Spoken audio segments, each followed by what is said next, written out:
para que no se pierdan nada de lo que pasa a última hora. Suscríbete y activa la campana. Atención, noticias al día. ¿Es España la pieza clave de la salida de Maduro de Venezuela? A juzgar por lo que escuché del jefe de asesores sobre asuntos latinoamericanos de la Casa Blanca, Mauricio Claver Carone y otros altos funcionarios estadounidenses, el gobierno del presidente Trump cree que el dictador venezolano Nicolás Maduro está cada vez más aislado, debilitado y en vías de salida. Antes de analizar si todo eso es realista, veamos lo que están diciendo. Claver Carone me dijo que las sanciones económicas de Estados Unidos contra el monopolio petrolero estatal de Venezuela, PDVSA, tendrán un impacto devastador. Las ventas de petróleo a Estados Unidos representaban el 85% del ingreso en efectivo del régimen Maduro, o unos $11.000 millones al año, dijo. Maduro se va a quedar sin dinero en efectivo, explicó. Entendamos que nadie le es leal a Nicolás Maduro por ideología, ni por religión.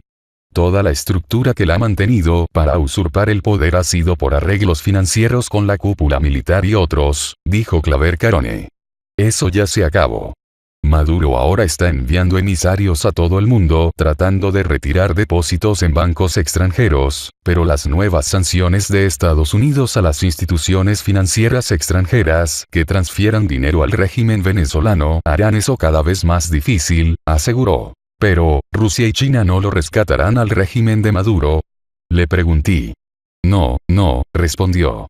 Maduro le debe más de $20.000 millones a China, y le debe más de $10.000 millones a Rusia.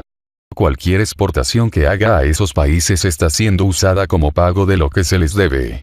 Así que ninguno de estos países le va a dar efectivo. Cuando le pregunte cuánto tiempo Maduro podría mantenerse en el poder con sus reservas monetarias actuales, Claver Carone se negó a especular, pero afirmó que Maduro está en un callejón sin salida, no hay manera de que pueda manejar un país ni mantener su red de sobornos sin acceso a los ingresos de las empresas estatales. Otros funcionarios estadounidenses muestran un optimismo similar, aunque algunos advierten en privado que para que las sanciones de Estados Unidos sean plenamente efectivas, tendrán que ir acompañadas de medidas similares de la Unión Europea. Hasta ahora, la mayoría de los países europeos han reconocido al presidente de la Asamblea Nacional, Juan Guaidó, como el presidente legítimo de Venezuela, pero no han impuesto sanciones económicas a las compañías estatales venezolanas, o a los bancos manejan sus dineros. Gran parte del dinero del régimen de Maduro está en los bancos europeos, especialmente en España, dicen fuentes del gobierno de Estados Unidos. El país clave es España, me dijo un funcionario estadounidense.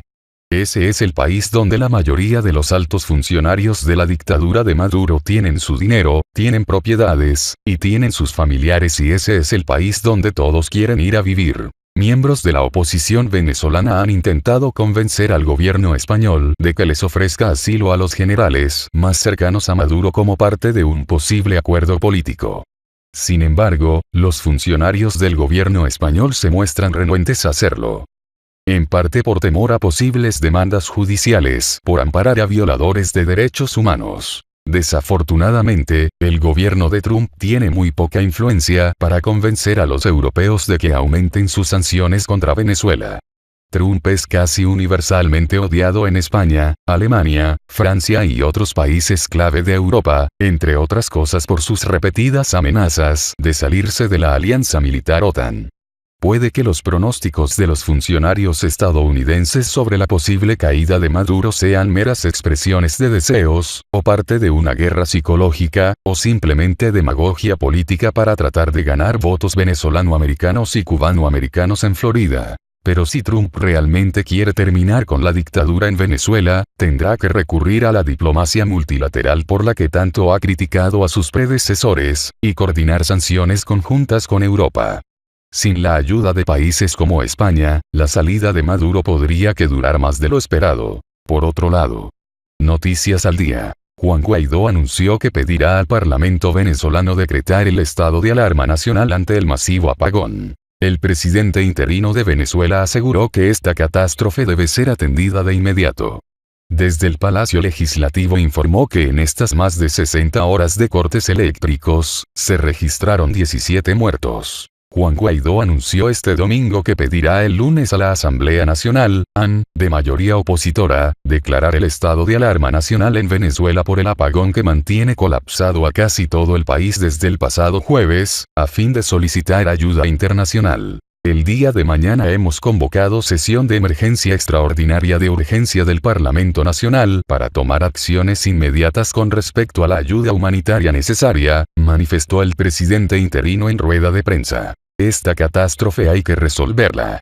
Y usted, que está en los estados, tiene derecho a protestar, salir a las calles y exigir sus derechos, agregó desde los jardines del Palacio Legislativo. Señaló, a su vez, que la oposición mantiene conversaciones con una empresa alemana con capacidad para proveer de manera inmediata plantas eléctricas y otros insumos necesarios estabilizar el sistema. El régimen de Nicolás Maduro denunció que el apagón se debe a un ciberataque de Estados Unidos, país al que suele responsabilizar de los graves males que sufre Venezuela. Guaidó, no obstante, remarcó que el apagón no fue causado por un sabotaje y apuntó a la desinversión y mala gestión como las causas reales de la prolongada caída que experimenta el servicio eléctrico. ¿Cómo es posible que a esta hora no haya un reporte de lo que ocurre en el Guri?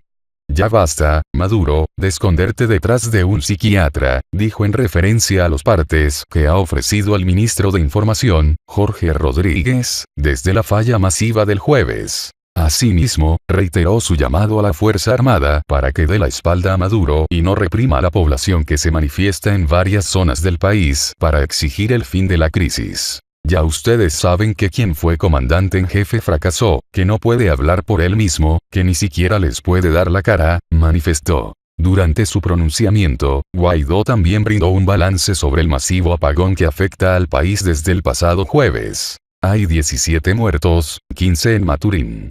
No se contabiliza la niña que fue llevada a la morgue en los brazos de la mamá, pesaba 10 kilos. Una niña especial de 19 años.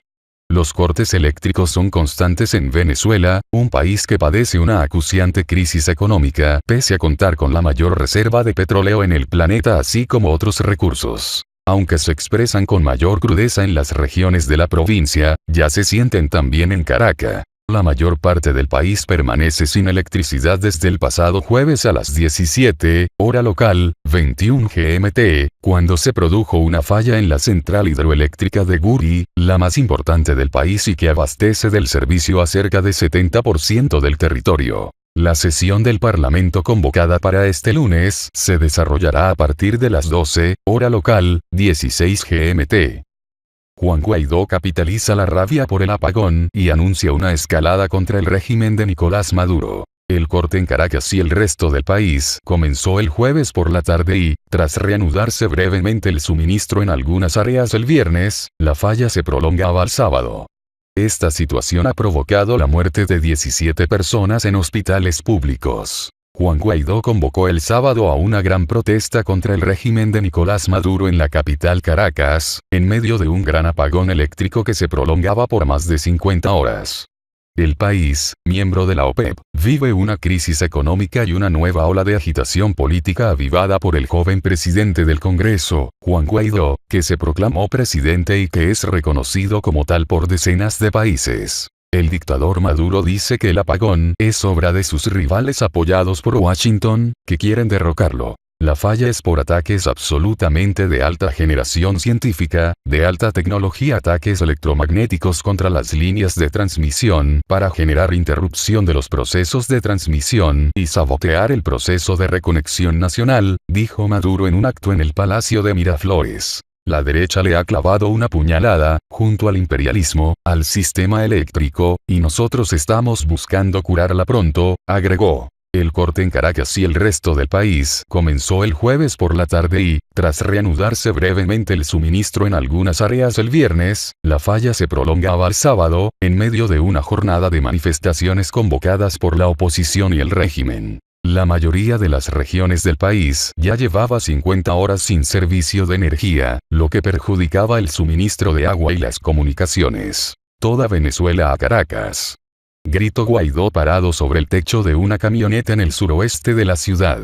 El líder opositor anunció que en los próximos días iniciará con diputados un recorrido por el país para la gran toma de Caracas, y se refirió a una posible intervención internacional en Venezuela. Hay que ser responsables. Esa opción está sobre la mesa, pero yo no sería digno del cargo que me ha tocado desempeñar si no les dijera claramente. Esa opción implica en cualquiera de sus variantes sangre, y aquí el único que se mantiene sobre sangre es el usurpador de Miraflores, dijo Guaidó. El ingeniero de 35 años se proclamó presidente interino el 23 de enero, invocando artículos de la Constitución, y fue reconocido por Estados Unidos y decenas de países, que acusan que Maduro fue reelegido en comicios fraudulentos. Diputados dijeron que la policía obligó a medianoche desmontar la tarima que la oposición instalaba para el acto en la Avenida Victoria, una zona del suroeste de Caracas. Tras un breve forcejeo temprano entre opositores y policías antimotines, el acto se desarrolló sin mayores incidentes, y la principal preocupación parecían ser los efectos del apagón.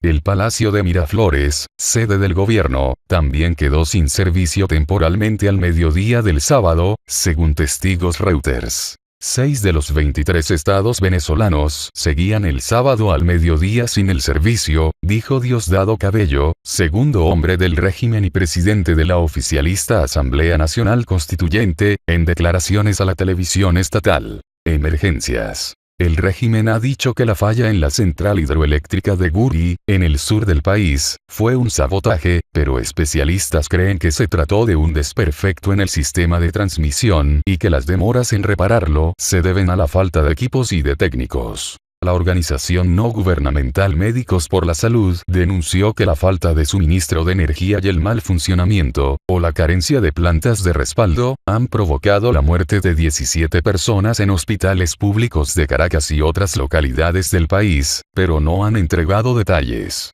En Maracaibo, en el noroeste del país, los médicos de guardia de la modesta clínica privada San Lucas estaban sentados en la puerta de la sala de emergencia, que estaba en completa oscuridad.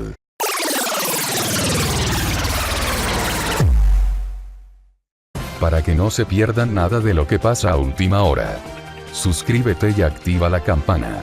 Atención, noticias al día.